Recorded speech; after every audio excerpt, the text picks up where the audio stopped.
Hey guys, it's Joey with Value TCG. Hope everyone's having a great week so far. So I wanted to make a video about Magic the Gathering and then also about the One Piece game and where prices have gone. Um, the reason why I wanted to do this video right now is mainly because there's been, quite a number of developments in both games. And I think as whether you're an investor out there, whether you're a player out there, I think it's really important to keep a tab on where prices are and where they're potentially going to make your play time a little bit less expensive, or maybe when you're just looking at how to allocate the limited amount of cash that you might have for hobbies, which this is. Um, I wanted to make sure that y'all are able to do that in a way that's efficient.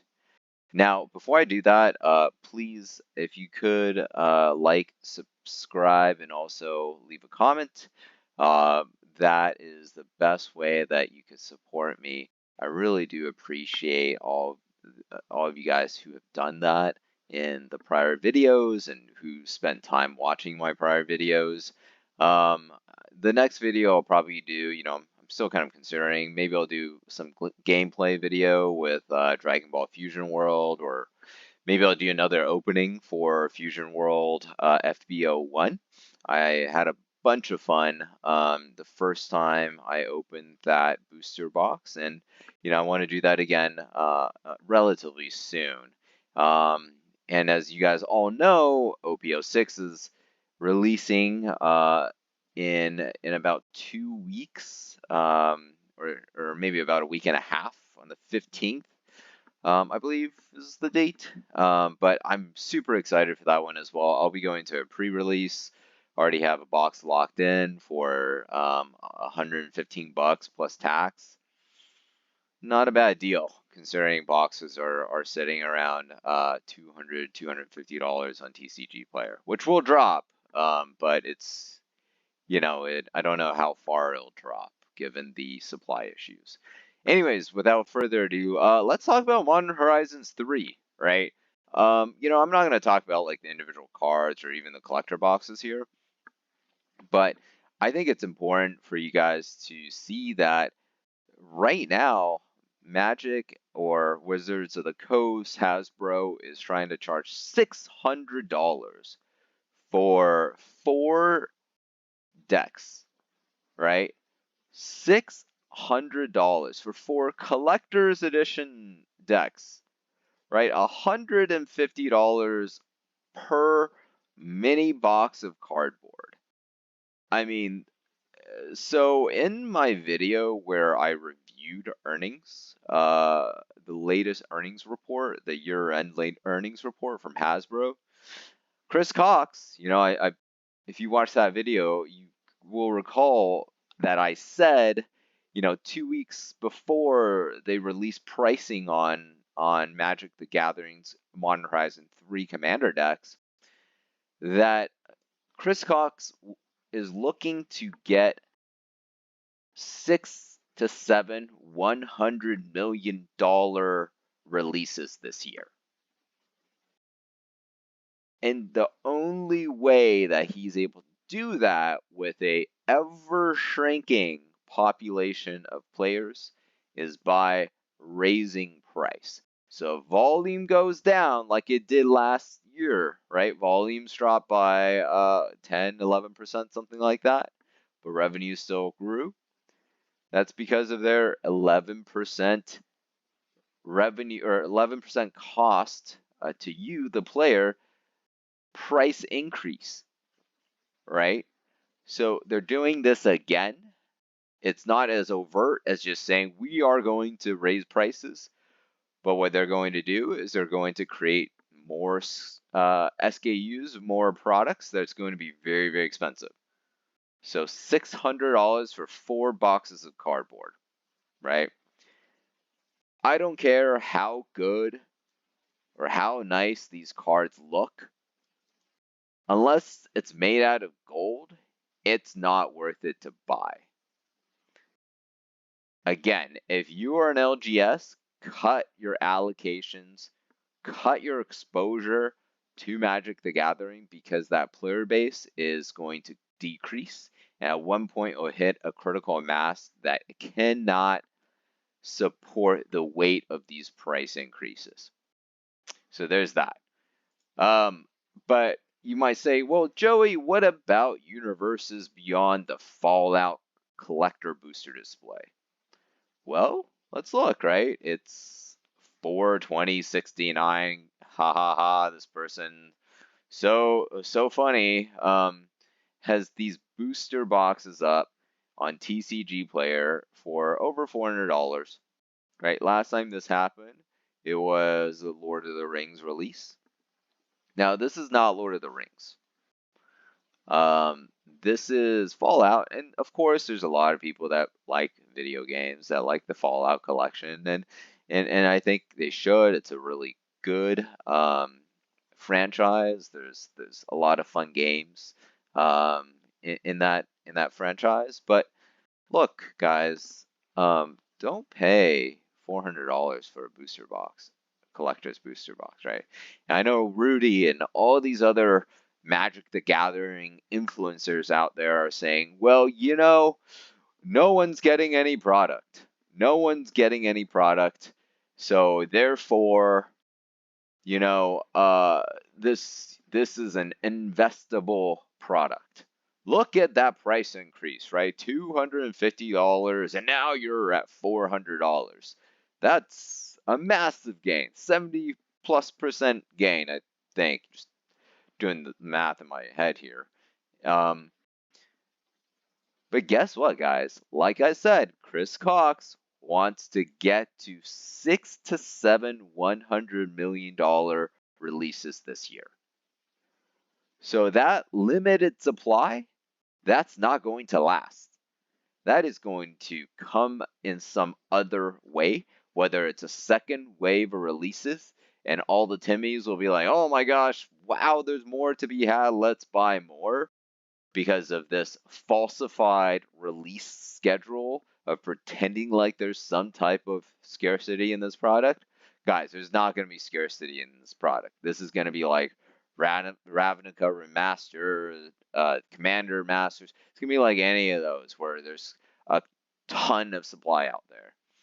They might sell more, to be fair, through Amazon, because via Amazon, they don't have to pay the LGSs, they don't have to pay the middlemen.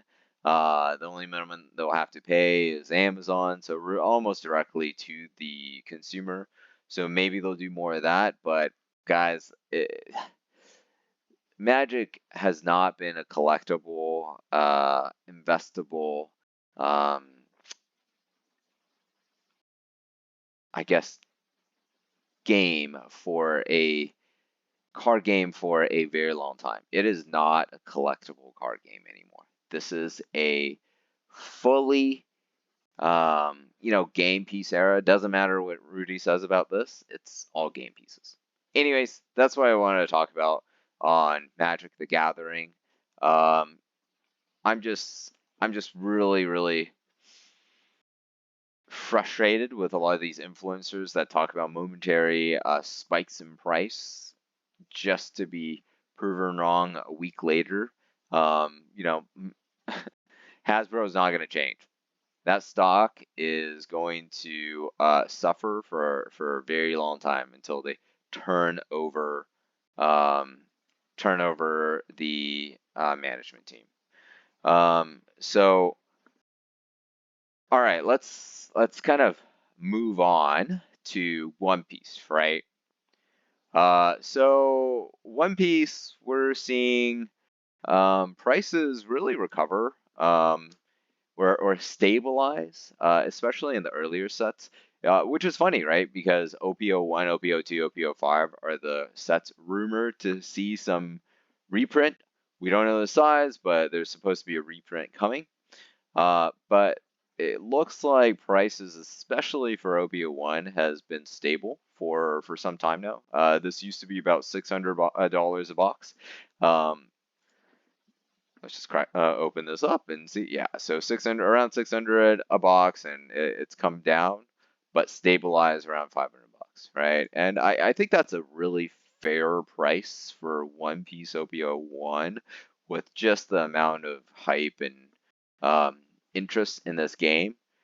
We know Dragon Balls has come out, and I think I still believe. I mean, it's still early, right? It's only the game's only been out for a couple of weeks thus far, um, but I believe that One Piece will lose a decent amount of player base to Dragon Ball, or at least a player base that's going to share that's going to be shared between the two franchises because the gameplay is so similar.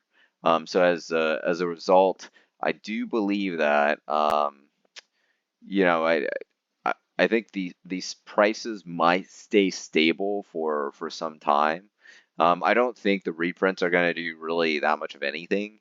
I think the reprints might help with these box prices, but I just the level of demand out there. I mean, I think LGSs are going to try to scalp at like $300-400 a box just for OP01 if they're able to get boxes. That's just the gist of the environment that we're in, right? LGSs that are hurting by carrying other franchises like these guys. So they're going to try to make up that money somewhere else. And I think One Piece and Dragon Ball is going to be the solution for them. Paramount War, that's 320 a box. It's definitely come down a little bit, but we are still seeing some recovery, some stabilization here in OPO2 as well. And in fact, it looks like it's starting to climb back up, right? I mean, this really only peaked out around 400 a box at the very, very middle of the craze. And then guys, like let's be honest, right? These are all cyclical type of assets. Many cycles, of course, that happens, and I think we're going to see another pump right around OPO6's release or a little bit after. Once those tournaments start going and people people are getting back interested into the One Piece game. I think there's going to be price recoveries. I know a lot of money flew over to Dragon Ball or some of the other games, but I think we're going to see those dollars reallocated back to One Piece because it's just a wonderful franchise. OPO3, $270 a box. That's just crazy. I don't know why this is being sold for such a high price. I mean, I know Yellow. It looks like Yellow didn't really get that many bans. There's one card that was banned in '06, Impact Dial or whatever it's called. So I I think OPO3 is going to start skyrocketing. So you have inventory O3, congratulations. Do try to sell on the way up, not on the way down. And then Kingdoms of Intrigue, probably more Yellow support here. Floating the price. I think it's justified. Look, guys, I think '04 might be one of the only ones that is pretty undervalued. There are a lot of really good cards in the set. I know people don't like Sabo as much, but I think Sabo will get a lot more screen time over time, and as a result, that's going to float this price and float these boxes. I mean, like, like, do you think like Ace should be worth $1,300 when Sabo's, 575? I don't think so. They're pretty much the same. They play the same um, role within the One Piece franchise. So if you're just looking at like fandom and the type of characters that people like and want to buy cards related to those characters, I think Sabo is going to start rising as a result. 175, not too bad. Still not great. But guys, I mean, remember this was selling close to, yeah, look, 150, around 150s for a number of a number of weeks. So everyone really had a chance to buy this, um, and still not too expensive. And then, all right, so OPO's 5. I mean, this thing's still crazy. Booster box is 270. This is the evolving skies of One Piece, right, guys? Like this is, I mean, singles prices are not maybe the highest, but honestly, who cares about all these singles down here? This doesn't matter, right? What matters is the fact that there is a $4,000 card in this, followed by a $1,700 card, followed by a $900 card, and followed by another $900 card, right? So this is the craziest thing. There is so much demand for One Piece, right? And at the same time, they just loaded this anniversary box pretty much. So this 1 year anniversary, the 5th set, loaded it up with all the goodies. Gear 5 Manga Luffy. Come on. So I think at 270, you guys are not gonna like hearing this, but after the reprints are done, I think there's one in May, June, maybe hopefully another one. But after those reprints are done, dude, this thing's gonna spike up to $400 a box, $500 a box. I mean, this is the most collectible set, followed or preceded only by OPO1. I mean, this is going to be absolutely insane, especially if people still continue to collect One Piece and Bandai continues to underprint. Let's just look at Dragon Ball Fusion World here. Yeah, 180 a box. I mean, that's crazy. This is 2 weeks after release, $180 a box. A lot of people love this game. A lot of people want to keep up with the game and rip boxes. I think people are just ripping boxes because there's code cards in here, and people are playing on the OP, or sorry, not OP, Dragon Ball online TCG or digital format. I mean, the card costs here across board are not very high, but really the most important part of all of this is that, first of all, you have a very expensive card, whatever price this is actually trading at. I don't think it's, yeah, $1,200. It's not at $1,600. But still, so you have a high-end draw card, or a high-end value card that people are going to try to chase. You have these gold. Oh, wait, this is from Celebrations. Yeah, you have these alternate arts. Gohan, $200. Pretty great. Like, that's a really good value, or a really good price to hold up a collection box. People tend to buy to try to chase high-end cards, right? And then also, there are code cards in here.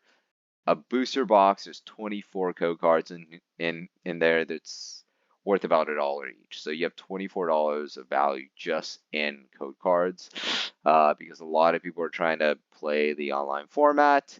I think that's going to increase the total addressable market in investing. We abbreviate that generally as TAM. People are going to absolutely love Dragon Ball. I think, if you guys want to wait for the reprint, that's fine. But if you're looking to keep a couple boxes sealed, don't hold out for too long, right? If you can see $150 a box, $130 a box somewhere on TCG Player or in LGS's websites, buy it. Because guess what? Bandai has multiple games happening at the same time. I think what I'm going to do next time for a video, I'm just going to map out the releases for these games and show you guys how underprinted or over capacity, or at capacity, I should say, Bandai is when it comes to printing, right? Because guys, they're not creating new printers, right?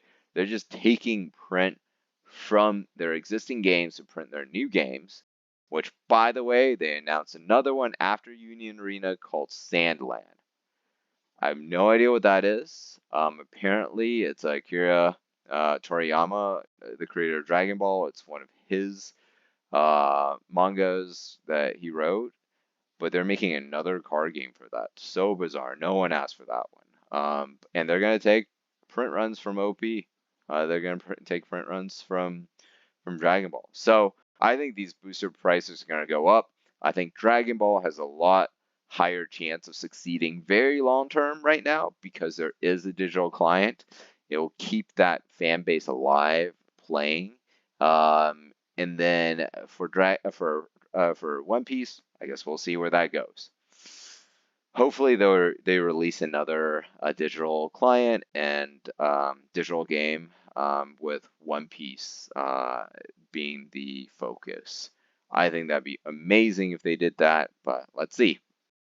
Anyways, guys, I appreciate y'all's time again. Thank you so much for spending time listening to me. You know, I do not take that for granted at all. Guys, I'll be again doing another opening video at some point soon. Definitely will be doing one for OPO 6 as well. So look forward to that. Thank you guys. Hope you guys have a great rest of your week. Please like, comment, and subscribe, and I'll talk to you guys next time.